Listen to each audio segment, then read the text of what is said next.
نحمدہ و نصلی علی رسولہ الکریم اما بعد۔ سلسلہ دروس سیرت النبی صلی اللہ علیہ وسلم کی پچھلی ویڈیو میں ہم نے بات کی تھی کہ جب نبی صلی اللہ علیہ وسلم 12 سال کے ہوئے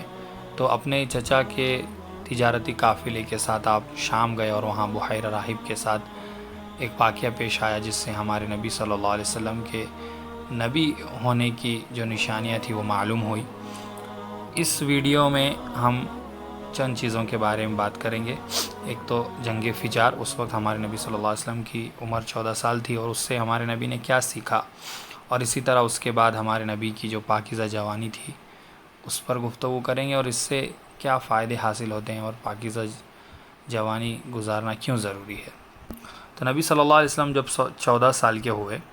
تو السیرۃ النبویہ لابن ہشام کے بیان کے مطابق ایک طرف قبیلہ قریش قبیلہ کنانہ تھے اور دوسری طرف قبیلہ حوازن تھے۔ ان کے درمیان جو ہے جنگ فجار نامی جنگ چھڑی۔ اصل میں ہوا یہ کہ حوازن قبیلے کے ایک شخص تھے عروہ، تو انہوں نے ایک دوسرے شخص تھے نعمان بن منذر، یہ بڑے مالدار تھے، تو انہوں نے اپنے تجارتی اونٹوں کو مکہ بھیجا تھا اور حوازن کے جو عروہ تھے انہوں نے ان کو اس اونٹوں کو پناہ دی تھی، اور یہ پناہ جو ہے انہوں نے عکاس کا جو مشہور اس وقت کا بازار تھا وہاں دی تھی۔ اب ہوا یہ کہ کنانہ کے براز نامی شخص نے حوازن کے عروہ سے کہا کہ کیا تم کنانہ قبیلے کے خلاف جا کر ان اونٹوں کو پناہ دو گے؟ تو اس نے حوازن کے شخص نے کہا ہاں بالکل۔ تو کنانہ کو یہ بات پسند نہ آئی اور اس نے جو ہے حوازن قبیلے کا جو شخص تھا اس کو جیسے ہی غفلت میں پایا تو اس کو قتل کر دیا۔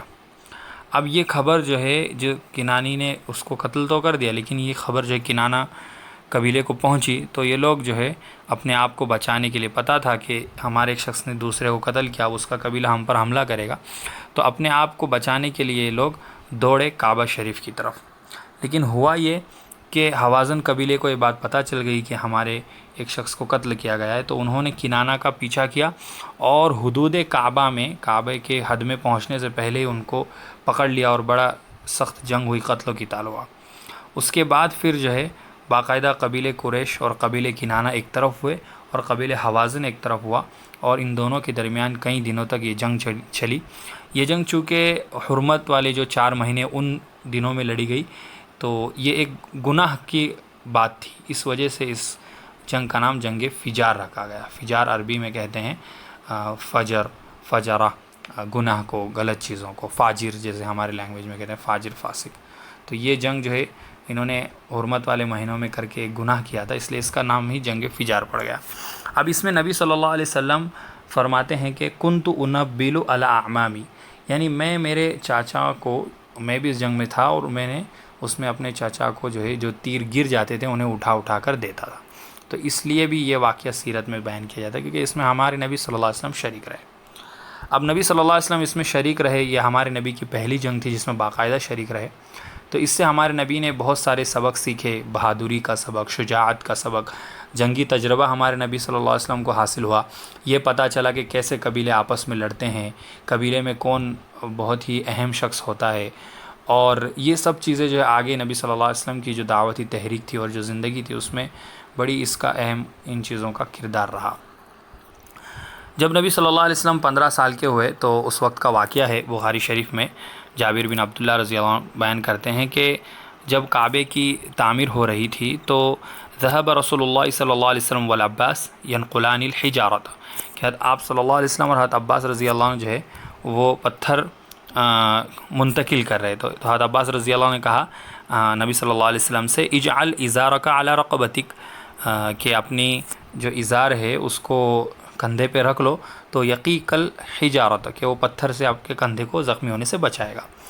وفعل ذلك قبل ان يبعث، تو ہمارے نبی صلی اللہ علیہ وسلم کی یہ مبعوث نبی ہونے سے پہلے 15 سال کی عمر کی جوانی کی بات ہے، جب نبی صلی اللہ علیہ وسلم نے ایسا کیا تو فخر الى الارض، تو آپ زمین پر گر گئے اور جو ہے آپ بے ہوش ہو گئے،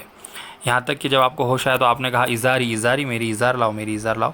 پھر فشد علیہ، پھر اس کو اپنے اوپر باندھ لیا۔ تو یہ دیکھیے نبی صلی اللہ علیہ وسلم کی جوانی سے ہی اللہ کی طرف سے کیسی حفاظت ہو رہی ہے کہ انجانے میں ہمارے نبی صلی اللہ علیہ وسلم نے جو ہے وہ اپنی ازار کو کندھے پر رکھ دیا اور آپ کا سطر کھل گیا، تو ہمارے نبی وسلم اس کو برداشت نہ کر سکے اور بے ہوش ہو گئے۔ اس کے آگے بھی السیرۃ النبویہ عرض الوقائع و تحلیل الاحداث، محمد علی صلابی جو مشہور سیرت نگار ہیں، انہوں نے بھی حضرت علی رضی اللہ عنہ کے حوالے سے بیان کیا ہے نبی صلی اللہ علیہ وسلم کے بارے میں، کہ فرماتے ہیں ما ہممت بقبیح مما کان اہل الجاہلیۃ یہمون بہ۔ نبی صلی اللہ علیہ وسلم نے فرمایا کہ زمانے جاہلیت کے لوگ جو جو بری باتیں کرتے تھے اور جن کے پیچھے پڑے رہتے تھے، میں نے کبھی ایسا نہیں سوچا الا مرتین من الدہر، لیکن 2 مرتبہ میرے ساتھ بھی ایسا ہوا، لیکن کلتیہما یعصمنی اللہ منہما، اور دونوں مرتبہ اللہ نے مجھے جو ہے اس غلط چیز میں پڑھنے سے بچایا۔ فرماتے ہیں قلت لیلۃ لفتن کان معی من قریش بعلی مکہ فی اغنامی لأہلہ یرعاہا، کہ قریش کا ایک نوجوان میرے ساتھ تھا، ہم مکہ کے بالائی حصے میں، وہ اپنے جانور چراتا تھا، میں اپنے جانور چراتا تھا، تو میں نے اس سے کہا ایک رات ابصر الی غنمی حتی اسمر هذه اللیلۃ بمکہ کما یسہر الفتیان، کہ آج جو ہے اس رات کو تم میرے بکریوں کو دیکھو، میں جو ہے مکہ میں جا کر رات گزارنا چاہتا ہوں جیسے کہ دوسرے نوجوان رات گزارتے ہیں۔ تو اس نے کہا نام ہاں، فخرجت، میں نکلا، فجئت ادنی دار من دور مکہ، پھر میں مکہ کے ایک گھر کے پاس آیا تو میں نے وہاں پہ سمعت غناء و ضرب دفوف و مزامیر، میں نے وہاں پر ڈھول بجانے کو، گانے کو اور میوزک وغیرہ کو سنا۔ فقلت، تو میں نے کہا ما ھذا، یہ کیا ہے؟ لوگوں نے کہا کہ فلان تزوج فلانۃ، کہ قریش کے ایک آدمی نے دوسرے قریشی عورت سے نکاح کیا ہے۔ فلہوت بذلک الغناء وبذلک الصوت، تو کہتے ہیں کہ جیسے ہی میں نے اس آواز سے اور اس گانے سے تھوڑی سی تفریح حاصل کی تھی، حتی غلبتنی عینی، یہاں تک کہ میری آنکھ لگ گئی، فما ایقظنی الا حر الشمس، تو مجھے اٹھائی نہیں یہاں تک کہ سورج کی گرمی نے مجھے اٹھایا۔ فرجعت، میں لوٹا، پھر اس نے کہا کہ کیا ہوا، تو میں نے اس کو سارا معاملہ بیان کیا۔ پھر کہتے ہیں ایسا ایک دوسرے رات کو بھی ہوا، تو میں نکلا، اسی طرح میں نے جو ہے اس گانے کی آواز کو سنا، تو فقیل علی مثل ما قیل علی، تو میرے ساتھ ویسے ہی ہوا جیسے پہلے ہوا تھا، یعنی جیسے میں نے وہ چیز سنی تو غلبتنی عینی، میری آنکھ لگ گئی اور پھر مجھے جو ہے مس الشمسی، سورج کی گرمی نہیں اٹھایا۔ پھر میں اپنے ساتھی کے پاس لوٹا اور اس نے پوچھا تو میں نے اس کو بتایا کیا کیا ہوا۔ فرماتے ہیں کہ آپ صلی اللہ علیہ وسلم نے کہا فواللہ ما ہممت بعدها بسوء مما يعمل اہل الجاہلیہ، اس کے بعد میں نے کبھی بھی زمانے جاہلیت کے جو لوگ کرتے تھے ویسا کرنے کا نہیں سوچا، حتی اکرمنی اللہ بالنبوتی، یہاں تک کہ اللہ نے مجھے نبوت سے سرفراز کیا۔ تو ڈاکٹر محمد علی صلابی جو ہے اس حدیث سے 2 اہم نقطے بیان کرتے ہیں۔ ایک تو یہ کہ ان نبی صلی اللہ علیہ وسلم کان متمتعا بخصائص البشریۃ کلیہا، کہ ہمارے نبی صلی اللہ علیہ وسلم میں مکمل طور پر ایک انسان کے اندر جو چیزیں ہوتی ہیں وہ ہمارے نبی صلی اللہ علیہ وسلم میں تھیں۔ جیسے ایک نوجوان اس طرح کی چیزوں کی طرف مائل ہوتا ہے، ہمارے نبی صلی اللہ علیہ وسلم بھی مائل ہوئے، لیکن پوائنٹ نمبر 2 بتاتے ہیں قد عصمہ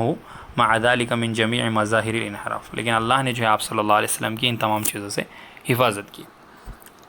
تو پاکیزہ جوانی شریعت میں بہت مطلوب ہے، اس کے بہت فائدے ہیں، شریعت نے اس کو بہت زیادہ اہمیت دی ہے۔ دیکھیں ہمارے نبی صلی اللہ علیہ وسلم کی جوانی کس طرح گزر رہی اور اللہ نے کیسے ان کی حفاظت کی۔ اسی لیے قرآن میں اصحاب کہف کے نوجوانوں کا اللہ نے بڑا عزت ان کو دی ہے، مقام دیا، اور کہا انہم فتیۃ آمنوا بربہم وزدناہم ہدی،